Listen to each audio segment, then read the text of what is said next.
Monday, October 20, 1884. 2 days after the worship of Kali, the Marwadis of the Burra Bazar section of Calcutta were celebrating the Annakut festival. Footnote: Annakut, literally hill of food. During this festival, a vast quantity of cooked food is offered to the deity and later distributed among the devotees and the poor. Footnote ends. Sri Ramakrishna had been invited by the Marwadi devotees to the ceremony at 12 Mullik Street. It was the second day of the bright fortnight of the moon. The festival connected with the worship of Kali, known as the Festival of Light, was still going on at Burra Bazar. About 3 o'clock in the afternoon, M and the younger Gopal came to Burra Bazar. M had in his hand a bundle of cloths he had purchased for Sri Ramakrishna. Mullik Street was jammed with people, bullock carts and carriages. As M and Gopal reached 12 Mullik Street, they noticed Sri Ramakrishna in a carriage, which could hardly move because of the jam. Baburam and Ram Chakraborty were there with the master. He smiled at M and Gopal. Sri Ramakrishna alighted from the carriage. With Baburam, he proceeded on foot to the house of his host, M leading the way. They saw the courtyard of the house filled with big bales of clothes, which were being loaded into bullock carts for shipment. The Marwadi host greeted the master and led him to the 3rd floor of the house. A painting of Kali hung on the wall. Sri Ramakrishna bowed before it. He sat down and became engaged in conversation with the devotees. One of the Marwadis began to stroke his feet. The master asked him to stop. After reflecting a minute, he said, "All right, you can stroke them a little." His words were full of compassion. Master, to M, "What about your school?" M, "Today is a holiday, sir."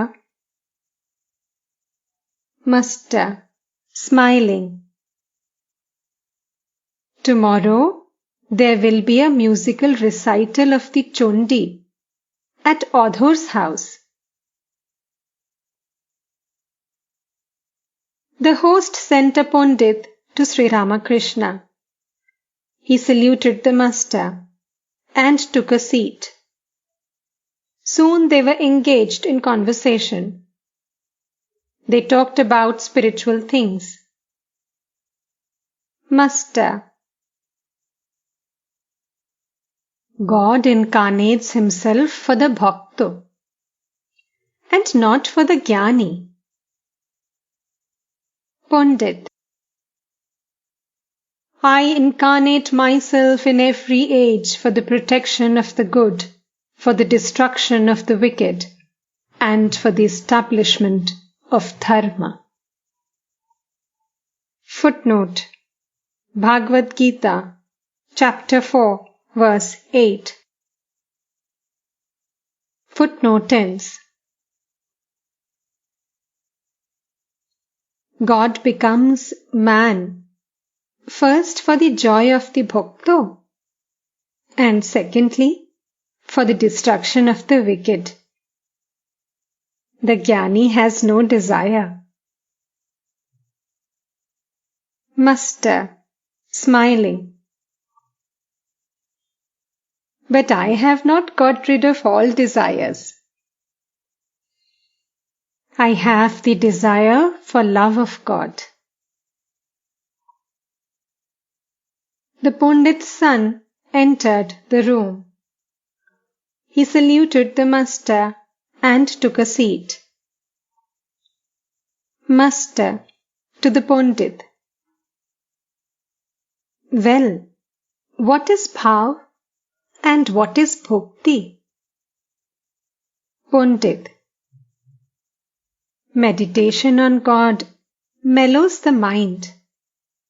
This mellowness is called bhava.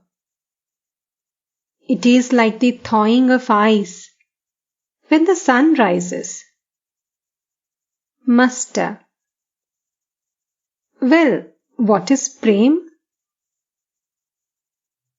The Pandit and Sri Ramakrishna were talking in Hindustani. The former gave some sort of explanation of prema. Master, to the Pandit. No, that is not the meaning. Prema means such love for God that it makes a man forget the world and also his body, which is so dear to him. Chaitanya Dev had prema. Pandit. Yes, sir. One behaves like a drunkard. Master. Some people develop bhakti and others do not. How do you explain that, sir? Pandit. There is no partiality in God. He is the wish-fulfilling tree. Whatever a man asks of God, he gets. But he must go near the tree to ask the boon. The Pandit said all this in Hindustani. The master explained it to M in Bengali.